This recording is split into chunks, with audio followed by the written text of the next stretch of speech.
Bonjour et bienvenue à cette vidéo du chapitre 20 sur la dynamique des populations. Et par dynamique des populations, on veut dire les interactions entre les individus, les changements de la taille des populations et tout autre facteur quantitatif et qualificatif de ces populations. Si c'était l'étude uniquement des populations humaines, on pourrait appeler ça une vidéo sur la démographie. Mais on va se concentrer surtout sur les autres types de populations et non sur la population humaine qui a sa propre dynamique particulière. Mais tout comme dans la démographie, quand on étudie les populations d'espèces naturelles, une de leurs caractéristiques qui nous intéresse, c'est la densité de la population. Et par définition, la densité de la population, c'est la quantité d'individus qu'il y a, soit dans un certain montant d'espace ou dans un certain montant de volume. Alors ça nous amène à une équation où dP, qui est densité de la population, est égal à N, nombre d'individus, divisé par A, qui est l'aire ou la surface de répartition de ces individus.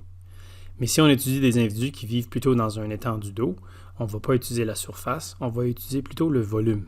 Parce que si on veut étudier la population de poissons, puis on regarde juste à la surface du lac, notre conclusion sera qu'il n'y a aucun poisson. Alors on a plutôt besoin d'utiliser le volume d'eau dans lequel ces poissons sont répartis pour déterminer leur densité. Alors une couple d'exemples pour voir cette équation en action. Une population d'Aïaï comprend 1003 individus répartis sur un territoire de 142 km². Et oui, j'ai une image ici d'un Aïaï. On peut comprendre comment est-ce qu'on les a nommés. On les a vus, puis on a dit « Aïe, aïe ». Quelle est la densité de cette population? Alors, dP égale N sur A. On a 1003 individus qui est notre N.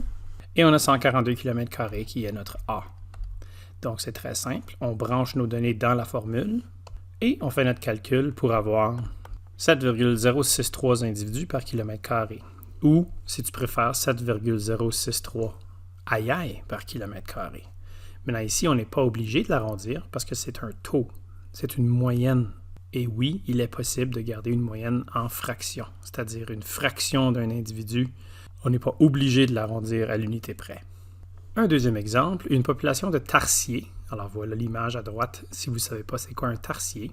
Lui aussi est surpris d'avoir vu l'Aïaï, comprend 88 individus. La densité de cette population est de 3,4 tarsiers par kilomètre carré. Quelle est l'aire de répartition de cette population? Alors, je vais te laisser l'essayer. Je vais afficher l'équation à l'écran pour toi. Appuie sur pause. Et maintenant, la solution. Et voilà, si tu as eu 25,882 km², bravo. On avait 88 individus. Répartis à 3,4 individus par kilomètre carré. On a manipulé notre équation pour avoir l'aire est égal à le nombre d'individus divisé par la densité, donc 88 divisé par 3,4 pour donner 25,882. Prochaine caractéristique dans notre étude de la dynamique de ces populations, c'est la croissance de la population. Et on a 4 facteurs qui affectent la taille de la population. Le taux de natalité, représenté par le petit n, le taux d'immigration, petit i, le taux de mortalité, petit m, et ou le taux d'émigration, petit e. Maintenant, remarquez bien ici que ce sont des taux. La raison qu'on veut des taux pour chacun de ces 4 facteurs, c'est qu'on peut plus facilement comparer les populations de différentes tailles. Si je vous dis 2 populations, comparons-les. Population A durant l'année a augmenté de 500 individus et population B durant l'année a augmenté de 5000 individus. Laquelle des 2 populations s'accroît plus rapidement? Bien, on ne peut pas le déterminer parce qu'on ne sait pas quelle était la population initiale, quelle était la taille, combien d'individus il y avait au début de l'année. Si je vous dis que dans la population A, il y avait 1 million d'individus au début de l'année et que dans la population B, il y avait 10 000 individus au début de l'année, bien, on peut voir que la population B est en réalité en train de s'accroître plus rapidement que la population A. Alors, important de noter que ce sont des taux. Et si on les met ensemble, on arrive à calculer la variation de la taille de la population, ou le delta n, et on additionne ensemble le n et le i, on additionne ensemble le m et le e, et on fait une soustraction des deux. Pour la simple raison que le n et le i sont des facteurs qui vont faire augmenter la taille de la population, tandis que le m et le e sont des facteurs qui vont faire diminuer la taille de la population. Donc n plus i moins m plus e. Et ce delta n sera utile dans notre prochaine équation, qui est celle du taux de croissance de la population. Alors, on a TC pour taux de croissance est égal à delta n, variation de la taille de la population, divisé par delta t, qui est le montant de temps durant lequel cette population a changé. Alors, comme toute équation, son utilité devient beaucoup plus efficace quand on la met en pratique. Une population de séquoias en Colombie-Britannique est passée de 3242 individus en 1997 à 2443 individus en 2010. Quel est le taux de croissance de cette population? TC est égal à delta N sur delta T, comme on le sait. 3242 individus en 1997 à 2443 individus en 2010. Alors, on a notre variation de la population. Delta N est égal à NF moins NI. Et dans ce cas ici, 2443 moins 3242. Et oui, il est possible d'avoir un delta N négatif. Le négatif veut dire qu'on a perdu un certain nombre d'individus. Dans ce cas ici, on a perdu. Il y a eu 799 individus de moins durant l'intervalle de temps. Et parlant d'intervalle de temps, delta T est égal à TF moins TI, c'est-à-dire 2010 moins 1997. Dans ce cas-ci, notre delta T est 13 ans. On branche maintenant ces valeurs dans notre équation. Alors, on divise négatif 799 par 13 pour donner négatif 61,46 nouveaux individus par année. Encore une fois, il est possible ici de le garder en décimale parce que c'est un taux, c'est une moyenne si tu veux. À chacune de ces années, nous avons perdu un petit peu moins que 61 individus et demi et évidemment, la taille de la population est en train de diminuer. Le prochain exemple, en 1926, on comptait 408 léopards des neiges dans la région du Népal. Depuis ce temps, cette population a changé par un taux de croissance de négatif 4,5 léopards par année. Quelle est la taille de la population de léopards des neiges du Népal aujourd'hui? On va remplacer aujourd'hui avec 2015, juste pour qu'on ait une date finale dans notre delta T, dépendamment de en quelle année vous visionnez cette vidéo. Alors, TC est égal à delta N sur delta T. N'oubliez pas que delta N, c'est NF, nombre d'individus final, moins nombre d'individus initial, et que le delta T, c'est le temps final moins le temps initial. Alors, je vous invite à l'essayer. Appuie sur pause. Et maintenant, la solution. Et voilà. Alors, si tu as eu 7 léopards comme réponse, bravo. Sinon, j'explique. Donc, on cherche le NF. Sachant que delta N est égal à NF moins NI, on manipule pour avoir delta N plus NI pour trouver le NF. Mais le problème, c'est qu'on n'a pas le delta N. Donc, on va utiliser la formule de TC égale delta N sur delta T pour trouver le delta N. Donc, on manipule l'équation pour avoir delta N est égal à TC fois delta T. Heureusement, le delta T était calculable facilement. 2015 moins 1926 nous donne 89 ans. On remplace 89 ans dans notre formule. On remplace négatif 4,5 léopards par année qui est notre taux de croissance pour cette question. Ça nous donne négatif 400,5 léopards. Le négatif veut dire qu'on a perdu des léopards pendant ce temps. On remplace le négatif 400,5 dans notre formule de tantôt pour nous donner le calcul suivant. Négatif 400,5 plus 408 qui nous donne 7,5 léopards et comme toujours, on doit l'arrondir à l'inférieur car c'est un nombre d'individus et le virgule 5 ne compte pas tout à fait pour un individu au complet. Donc ça nous donne 7 léopards. Le taux de croissance nous permet de déterminer le changement de la taille de la population selon un certain intervalle de temps. Mais nous avons une autre équation qui nous permet de déterminer combien d'individus nouveaux ont été formés par rapport à combien d'individus il y avait au départ. Et ça, c'est le taux de croissance par habitant. Déterminé selon l'équation TCH pour taux de croissance par habitant est égal au delta N divisé par le N. Maintenant, c'est très important ici de noter que c'est NI. Au dénominateur, il ne faut pas diviser par la taille de la population finale, il faut diviser par la taille de la population initiale. C'est important de comprendre la différence entre les deux équations. Le TC nous détermine combien la population a changé dans un laps de temps, tandis que le TCH nous dit combien la population a changé par rapport à combien il y en avait au départ. Remarquez qu'ici, nous n'avons même pas besoin de s'inquiéter de la durée du changement de la taille de la population. Il n'y a pas d'indication du temps du tout. Allons-y avec un exemple. Quel est le taux de croissance par habitant d'une population de goélands si la population a passé de 748 individus en 1999 à 2804 individus en 2005? Notez qu'on nous donne un intervalle de temps ici, malgré qu'on demande le taux de croissance par habitant. c'est juste pour essayer de nous mêler. On n'a pas besoin de l'intervalle de temps parce qu'on nous demande le taux de croissance par habitant. Alors, TCH est égal à delta N sur NI. Le delta N, toujours NF moins NI. Donc, dans ce cas ici, 2804 moins 748 pour un delta N de 2056. Et notre NI, c'est 748. Donc, on va tout simplement faire TCH est égal à 2056 divisé par 748. Maintenant, les unités de mesure, ça c'est nouveaux individus et ça c'est individu initial. Bref, ça nous donne 2,75 si je l'arrondis environ. C'est quoi? C'est des nouveaux individus par individu initial. Important de mettre nouveau et initial parce que sinon on aurait individu sur individu et ça n'a aucun sens. Ça s'annulerait. On n'aurait aucune unité de mesure. Donc, essayons de comprendre qu'est-ce que le 2,75 veut dire. Encore une fois, c'est possible de le laisser en décimale parce que c'est un taux. C'est une moyenne.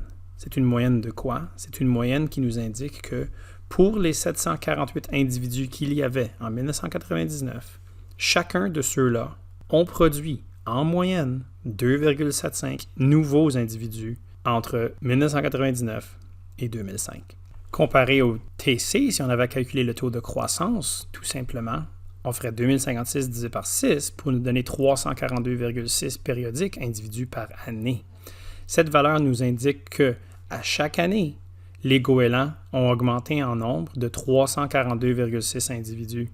Tandis qu'ici, chaque individu du départ a produit 2,75 nouveaux individus en moyenne pendant l'intervalle de temps. Allons-y avec un deuxième exemple. Le taux de croissance par habitant pour une population de fougères était de 8,3 entre les années 1908 et 1923.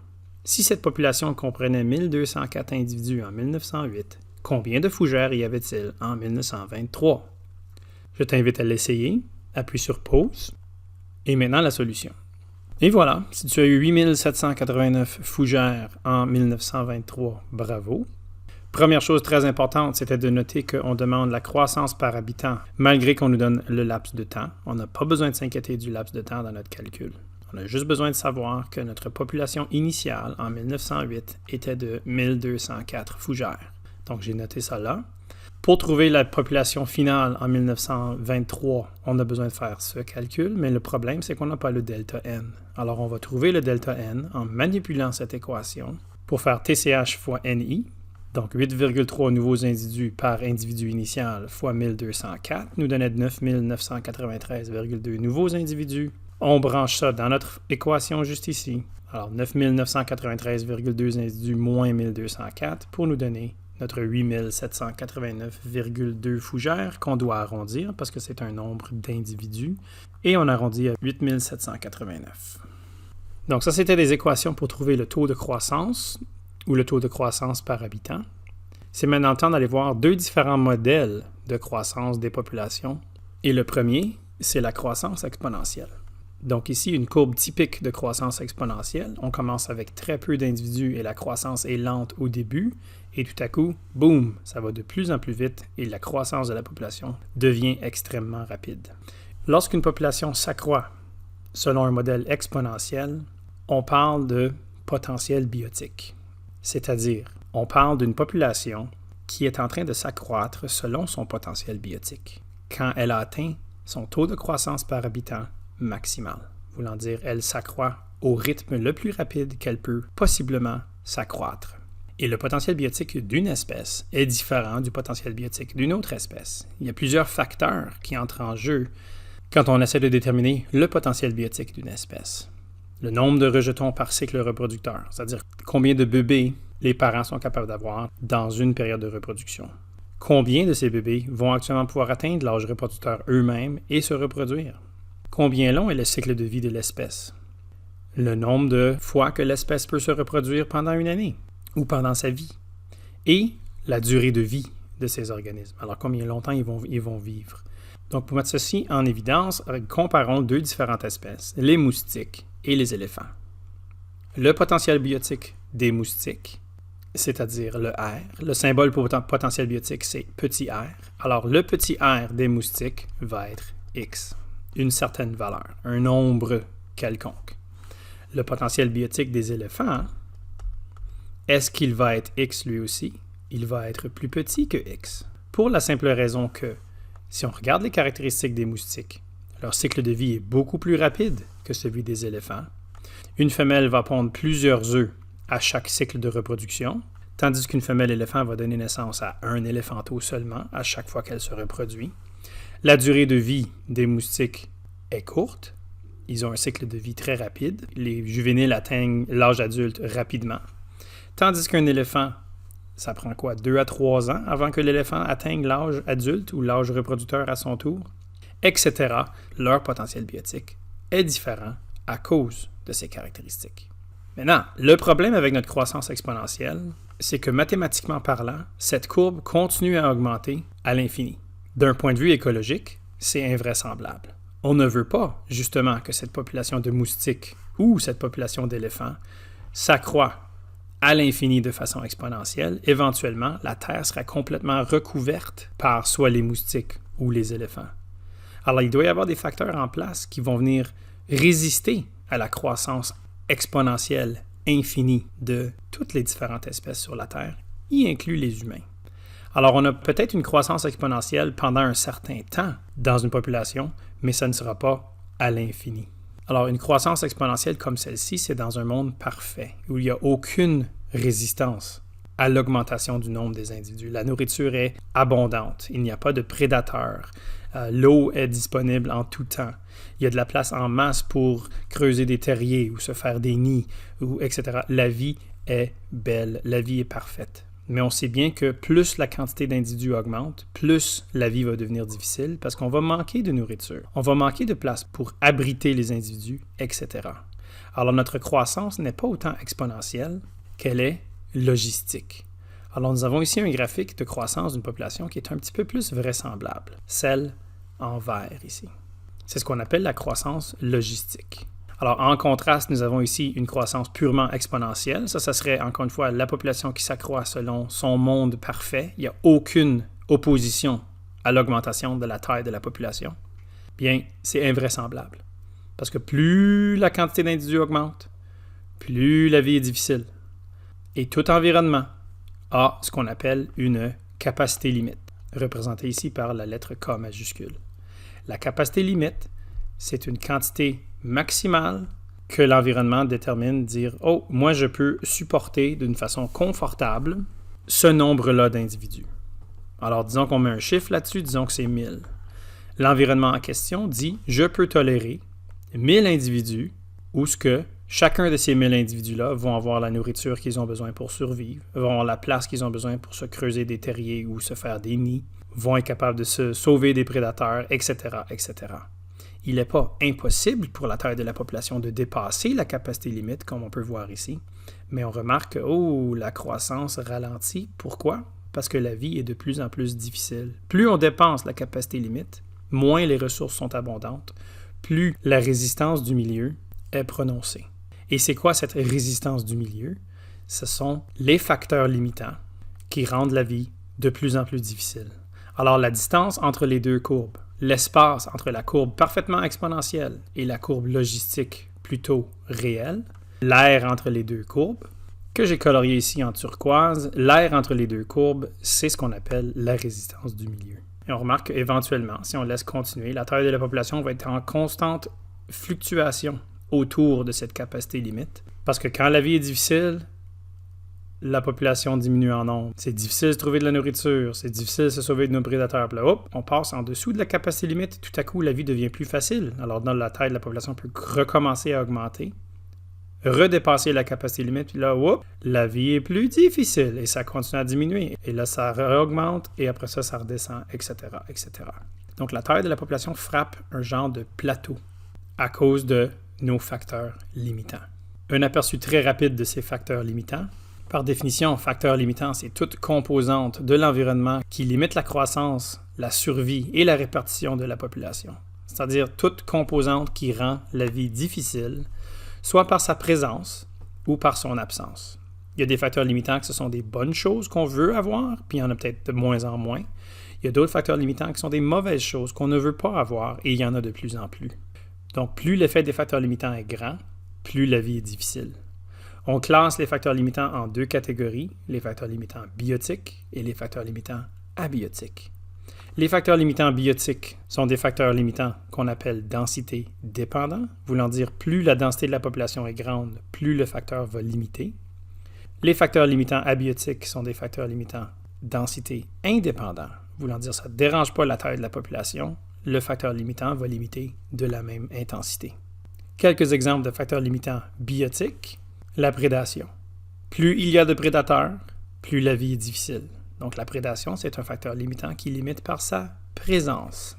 Le parasitisme, ça en est un autre.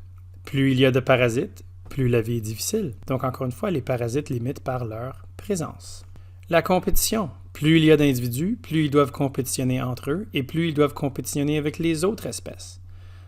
La disponibilité de la nourriture. Moins il y a de nourriture disponible, plus la vie est difficile. La nourriture, c'est un facteur limitant qui limite par son absence. Moins il y en a, plus la vie est difficile. De l'autre côté de notre tableau, des exemples de facteurs limitants abiotiques, donc non vivants. Vous avez les conditions climatiques. Peu importe la taille de la population, ça ne dérange pas s'il y a 1000 individus ou s'il y a 10 000 ou 1 million d'individus, les conditions climatiques vont changer, parfois de façon imprévisible, et vont rendre la vie difficile de façon égale qu'il y ait 10 000 individus ou qu'il y en ait seulement 1000. Même chose pour une sécheresse ou un désastre naturel. Une éruption volcanique va limiter la taille de la population, autant qu'il y ait 10 000 individus au pied de la montagne ou qu'il y en ait 1000. La disponibilité de l'eau. L'eau est un facteur limitant qui limite par son absence, ou parfois par sa présence, si on a une inondation. L'ensoleillement, ça serait un autre exemple, surtout pour les plantes. Moins il y a d'énergie lumineuse, moins il y a de croissance, plus la vie est difficile. Alors, l'ensoleillement est un facteur limitant. Évidemment, ce ne sont que quelques exemples de chacun, il y en a beaucoup d'autres. Donc, tous ces facteurs mis ensemble font en sorte que la population ne pourra pas s'accroître selon son potentiel biotique ou ne pourra pas s'accroître selon son potentiel biotique pendant longtemps. Remarquez qu'on a quand même une croissance semi-exponentielle dans la première partie du graphique, mais les facteurs limitants font la différence entre une croissance purement exponentielle et une croissance plutôt naturelle ou vraisemblable, qu'on appelle croissance logistique. Donc, ceci marque la fin de notre vidéo sur la dynamique des populations. Bonne fin de journée.